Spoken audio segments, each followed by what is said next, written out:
Three classifications for potential customers. And that's it. Hi, I'm Brian Pombo. Welcome back to Brian J. Pombo Live. There's a lot of different ways that you can divide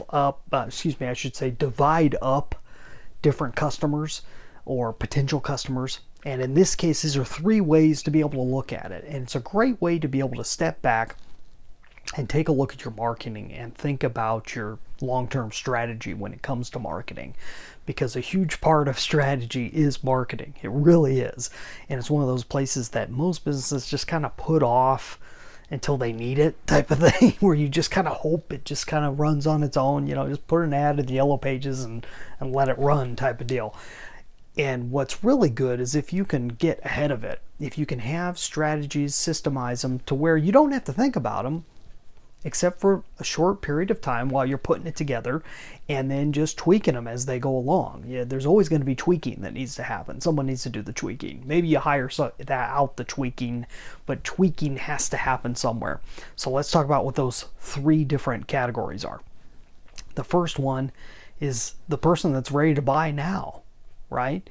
There are people out there that want what you have right now. I don't care what time of day it is, day or night. There is somebody out there that's ready to go now. All they have to do is have your offer in front of them for whatever product. And this could be different. Obviously, if you've got, let me pull back a second here.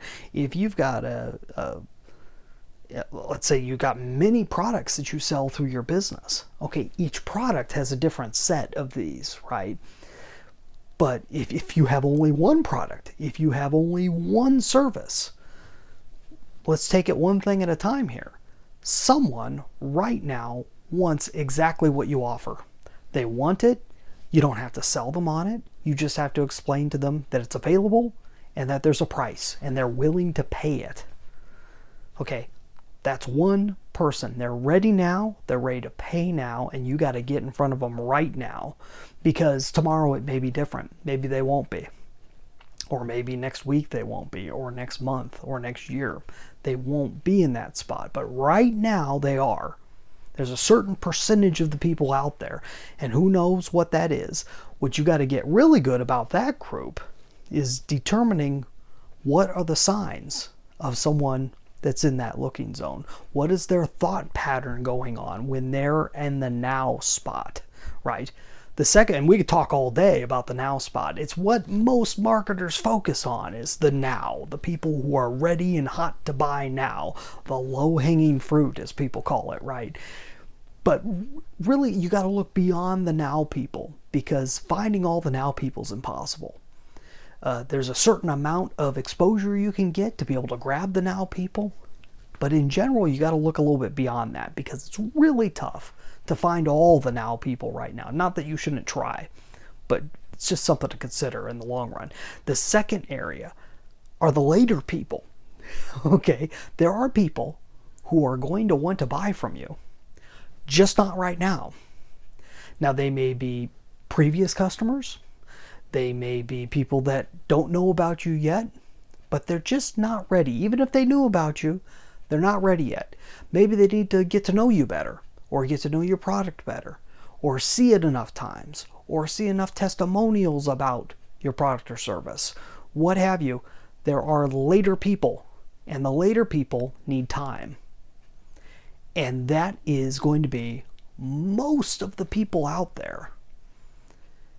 If you compare the now to the later people, it's going to be 99.999% are going to be later people of all your potential customers versus the now people. The now people's a small sliver. The later people's everybody else. But not everybody else. I mean 99% of your potential customers. There's a third group that are the never people. Okay? These are the people that are never going to buy from you. It doesn't matter it's because whatever niche you're in or whatever is something that they're not in. If you're selling dog food, they're never going to own a dog. They're just never going to. There are people out there that never will. They will never have a need for dog food. They are the never people. Whatever your category is, there's a portion, and it's more or less depending on what it is that you offer, but there's a portion of the public that is never going to want what you have. They're just never going to. You can talk all day, talk all night. They will never buy it. So where do you go from there? What you got to get good at is expelling those people from your marketing. Making sure that they're not watching your videos, because videos cost money, especially if you're paying for any form of advertising. You don't want those people watching you.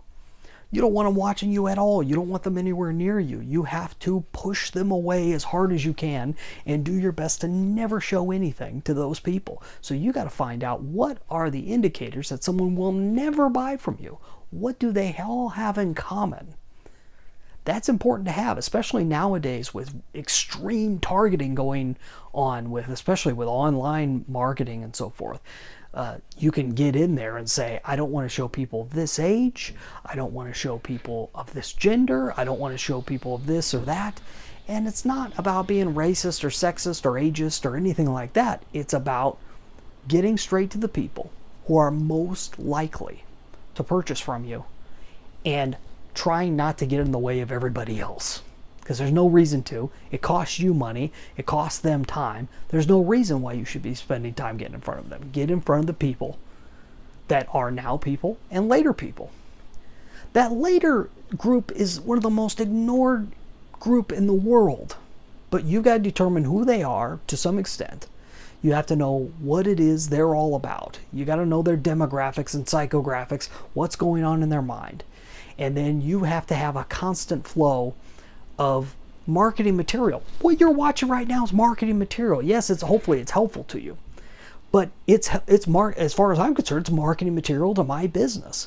For example, I'm promoting a book, 9 Ways to Amazon Proof Your Business. It's also extremely helpful to you. In fact, I'm giving away copies to it. You get a free copy over at amazonproofbook.com. That's for all my later people. The now people don't need it. If you are a now person, maybe you do. Maybe you're going to have to go through it before you go to the next step, but that makes you a later person. Really, the now people in my group are so tiny. I very rarely come across now people. I'm always talking to later people. I'm trying to loop in later people and get to know them better, because in my field, it's all about trust. Everything comes down to trust, but you're going to need a lot less trust depending on the price of what you have. So the lower the price, the less trust is necessary. And the commitment, time commitment, the risk involved, the lower the risk, the lower the time commitment, the lower amount of trust you need to gain from somebody.